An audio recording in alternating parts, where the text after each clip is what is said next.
I'm joined by Chris Fenton. He's a media executive and professor at the University of Southern California. Chris, thank you for being here. So we've been talking about, what's going to happen with Warner Bros. Discovery. Will it break up? Will Paramount Skydance take it over? As somebody who sits inside the industry, all of this, what does it sort of reflect about the backdrop for the business of making entertainment right now? No, it's a great question. It was fantastic to listen to those analysts talk about it from the financial perspective. But the fact is, there's also a huge creative and human perspective involved with this. Just in the last few years, we've lost 41,000 jobs here in LA County in the entertainment business. Obviously, further consolidation will further mitigate the amount of jobs that are here. And then on top of it, we're looking at a consolidation in the creative aspect of Hollywood. Even if Paramount takes over Warner Brothers, you're probably going to see a downsizing in the amount of output that is put onto the screens as far as the movie business is concerned. And if a Netflix picks up a Warner Brothers, they might actually just more pick through the library and do redos of a lot of the IP that they would acquire in such a situation. So we're seeing a lot of nervousness and a lot of people really on pins and needles in terms of how this is going to play out over the next few months. And Chris, we were looking sort of, obviously, the movie business is huge out there on the West Coast. We were also looking at Atlanta, which had been such a growth area for the filmed entertainment business over the past few years. But we've now been seeing the number of things being shot there really decline as well. It's been happening in LA, to your point.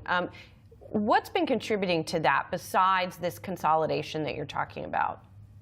Yeah, well, what's really contributing to it is the fact that we don't have a national policy in terms of film rebates and subsidies. So it's really hard for the United States to compete on a production cost level with the 70+ nations around the world that do have nationwide subsidies and rebates. So there are certain markets around the world where you can actually get as much as 50% of your production costs back by the end of production. Here we have states with very aggressive incentives and rebates, but they simply can't compete with that. And then when you look at countries, say, such as Canada, with a currency that's much weaker than the United States, you can actually see even a more amplified effect. So when you look at Georgia, for instance, we've lost 50% of the production that was done there since 2022. That's about $2 billion worth of direct economic activity. And Marvel was a big part of that. And on every Marvel movie, there's anywhere from 3,300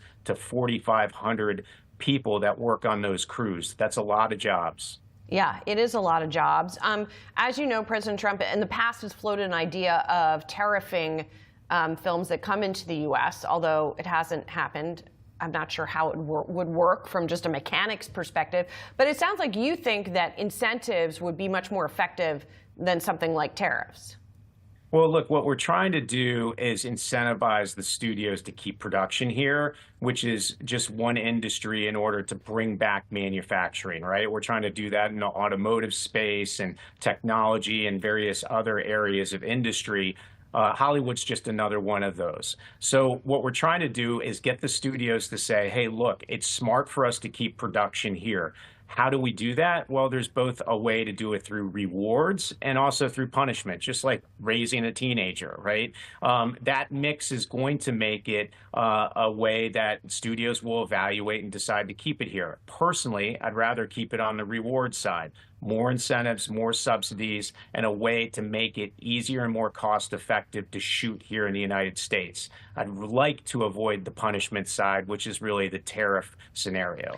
Chris, also at the center of the trade war is, of course, between U.S. and China. Films have been sort of part of that, and you have a lot of experience about U.S.-China, the film business between the U.S. and China. So what's the sort of current state of play, and what effect is that then in turn having on the U.S. movie business and the Chinese market? Well, the Chinese market was a golden goose for a long time for the United States. It was a major part of the revenues that we were generating on an annual basis. But unfortunately, we really taught them well how to manufacture their own product there that caters to their audience way better than anything coming from Hollywood. So certain points in the last 10 years, we were as much as 60 to 70% of that market. Now we've dropped down to 5%. So the China market has really become insignificant. But that doesn't mean the international market is. We're still generating on big franchise movies as much as 60 cents on every dollar that comes in. So it's important for us to look to the consumer around the world and try to create content that will engage them. Chris, really appreciate your perspective. Thank you so much. Thank you for having me.